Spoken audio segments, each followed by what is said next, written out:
Okay, so I got a message from a girl who is Swedish because I'm in Sweden. And she reached out a couple days ago and we're supposed to be meeting up today. She's going to the central station and I'm gonna meet her there.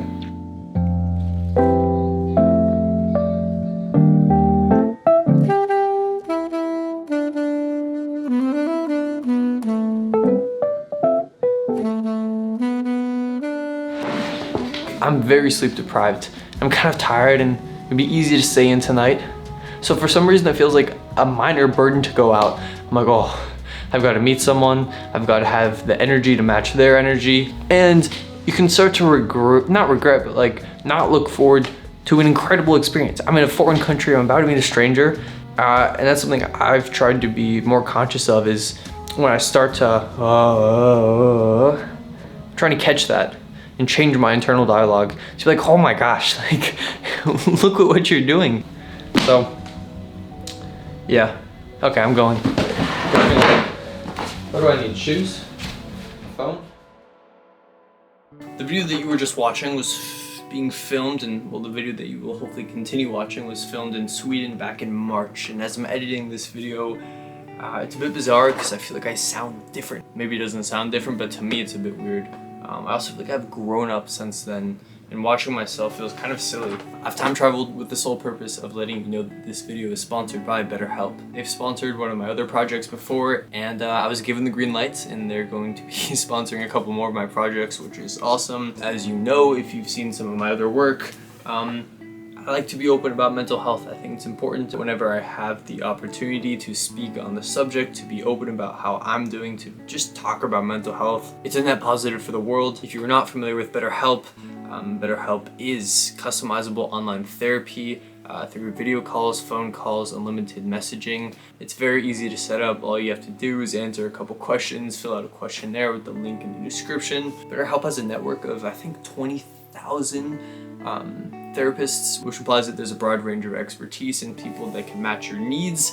And if for whatever reason you don't hit it off or just have a connection with your therapist, you can always change for free, which I think is awesome. If you want to get started today, you can click the link in my description. And that link, I believe, is betterhelp.com. That's betterhelp.com/Max Reisinger. Yeah, I suppose that's all for now.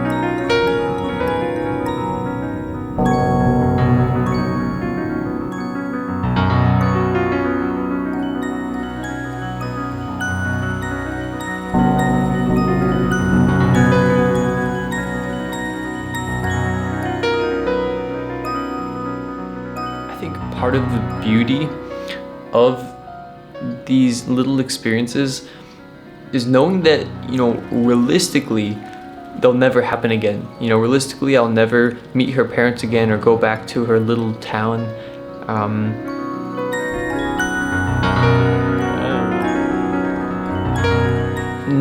Knowing, it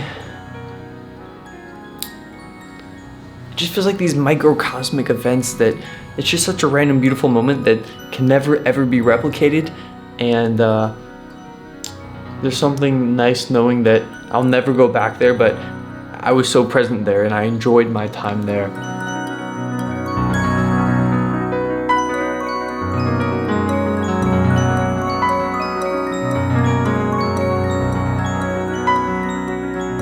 It's like letting go of any future expectation. I can never visit it again, and that's okay, and that's fine, and I am so thankful that I got to go there. I can just continue living my life, and I think it's just a good feeling in my heart, you know?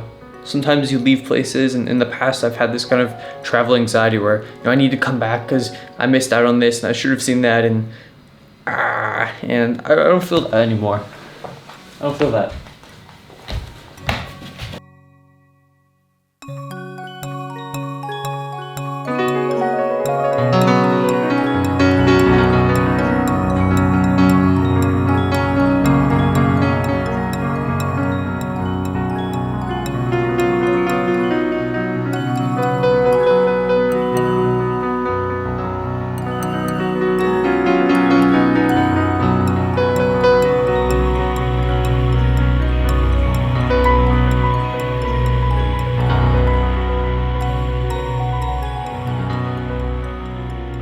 Sweden is supposed to be one of the happiest countries in the world.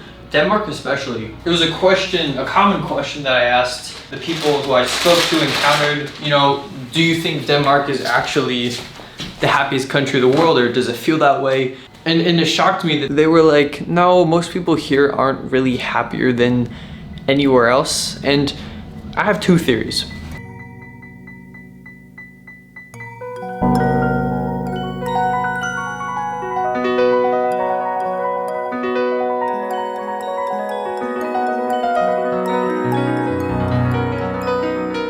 Globalization could be the first factor, social media, and then number two, maybe these countries with smaller populations and like decent GDP just have the least amount of people suffering, and maybe that's why they're the happiest.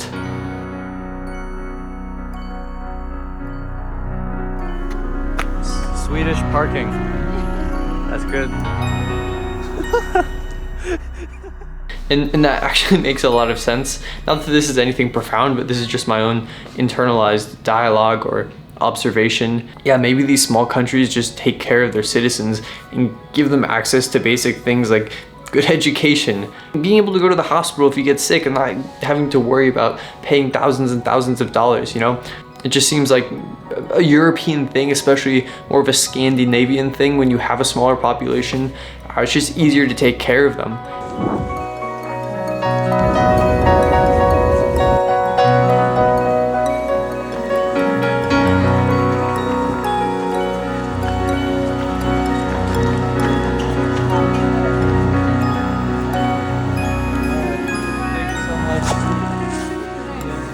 Stay in touch, please. Yeah.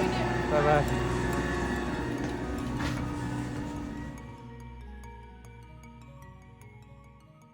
I don't know, I guess it's making me appreciate where I live even more. That's the biggest thing travel has done. And spending time in Denmark made me realize that there aren't happier countries out there or people that are vastly happier. I guess what I'm trying to say here is it's making me appreciate my own home, because the more you see what else is out there in the world, the more you realize, hey, it's actually not that different from where I live to a certain degree. I guess if you live in a westernized society, it's not that different. But what I am actually really grateful for is this notion that people aren't that much happier in other areas. I'm not missing out on anything. I guess that's what it comes down to. There are different cultures. They're different. I don't want to say they're better or they're worse, but Denmark, for example, I was like, oh, imagine living in the happiest country in the world. Everyone's cheerful, everyone's nice, everyone's, you know, and people were nice, but people are nice everywhere.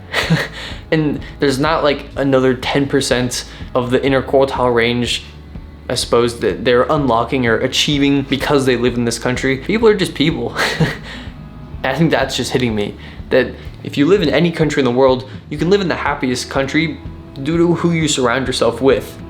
You can just be with the happiest people, and therefore your bubble is the happiest, if that makes sense. I guess my own country and other countries just have a much broader range. In the United States, there's a lot more suffering, which kind of brings down the happiness average lower. That's not to say that there are large populations of very, very happy individuals living in my country and living in every country in the world. So yeah, it's making me appreciate my own home.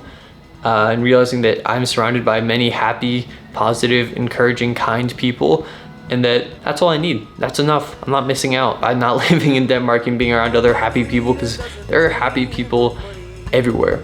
It's really interesting. I don't know. I've been thinking about it a lot. Let me know what you think. Also, actually, I'll save that for the next video. Much love.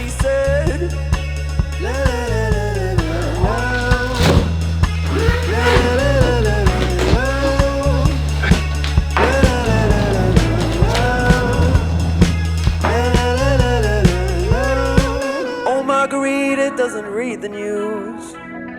Oh, Margarita's easily amused.